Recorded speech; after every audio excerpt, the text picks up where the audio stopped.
السلام عليكم، مرحبا بكم فيديو جديد من قناة وصفات اسماعيل. نتمنىكم تكونوا بخير وعلى خير. فيديو ان شاء الله فيديو سهل ماهل وسريع، وكنتمنى انه يكون خفيف ظريف على قلوبكم. غادي نحضروا ان شاء الله عصير رائع سهل لذيذ وبسيط، وكيجي غزال بزاف ومنعش، تعطينا كميه كثيره. هنا كيف كتلاحظوا عندي زوج ليمونات حامضات، غادي نغسلهم مزيان وغادي نحك غير القشره ديالهم الصفراء بلا ما نوصل لديك القشره البيضاء، لان هذيك القشره البيضاء هي اللي كتطلق هذيك المروره.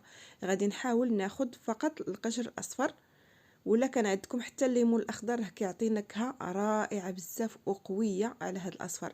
صافي هنا كيف كتلاحظوا راني خديت غير القشور الصفراء الفوق، وغادي نضيف لهم السكر تيبقى دائما حسب الذوق. هنا غادي نقي الحامض، نحاول انني نزول منه كل هذوك القشور البيضاء اللي كاينين الفوق، نزول دوك الخويطات وكل شيء. صافي غادي نقطعهم وغادي نزول هذوك العظيمات شويه بشويه، ضروري تحيدوهم لانها لبقى لكم غير واحد غادي يطلق لكم المروره. وما تخافوش، هذا العصير ما فيه لا مروره لا حتى شي حاجه، لا تبعتوا كل شيء كيف ما كنقول لكم. كيف كتلاحظوا تنحاول انني نزول كل العظيمات ونتاكد انني زولتهم كاملين. صافي وتنحاول نقطعها شويه، تقطع عشوائي لانها غادي تطحن من بعد، ما تخافوش. انا من زهري طحت في هذا الحامض هذا شويه في بزاف ديال العظام.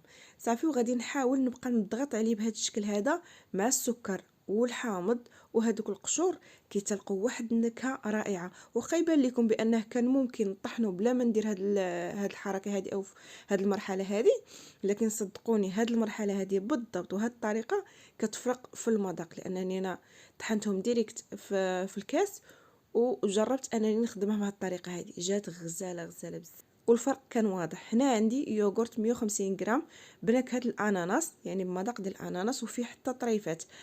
صراحه الاناناس جا مواتي بزاف مع الليمون، لكن ممكن ديروا حتى يوغورت نكهه الحامض، راه تيبقى لكم الاختيار اللي بغيتو، يعني ممكن تضيفوا اللي عجبكم. لكن بالاناناس جا خطير، جا مذاق ديالو غزال بزاف. صافي خلطتهم، ضفت هنايا نصف لتر من الماء او غير كاس، المهم كاس ديال الماء اللي ضفت كاس كبير، وغادي نطحن كل شيء مزيان وغادي نصفيهم. ضروري تصفيهم باش نزولوا منهم هاد القشور ديال الحامض.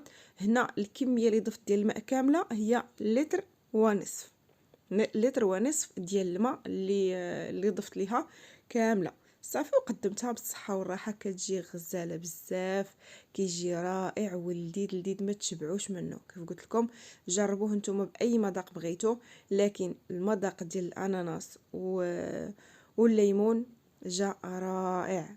المهم بغيتو تضيفوا حتى البرتقال، بغيت تخدموا برتقال ممكن تضيفوا ليه يوغورت بنكهه الخوخ او لا المشماش، تيبقى الاختيار لكم. لكن جربوا هذا راه جا تيحمق، يعني حتى الوليدات اللي عندهم لما تيبغيوش الحامض هذا غادي يعجبهم. وبالتجربه تنهضر معكم بالتجربه، انا الوليدات تعجبهم بزاف وتيجيهم مذاق مختلف، تيجي بحال المشروبات الغازيه اللي كتباع بالليمون، كيجي قريب للمذاق ديالها. فكنتمنى انكم تجربوه ان شاء الله وتشاركوا معايا في التعاليق كيفاش جاكم العصير. هنا تنقول لكم خليتكم على خير، نتلاقاو فيديو جديد مع وصفه جديده. مع السلامه.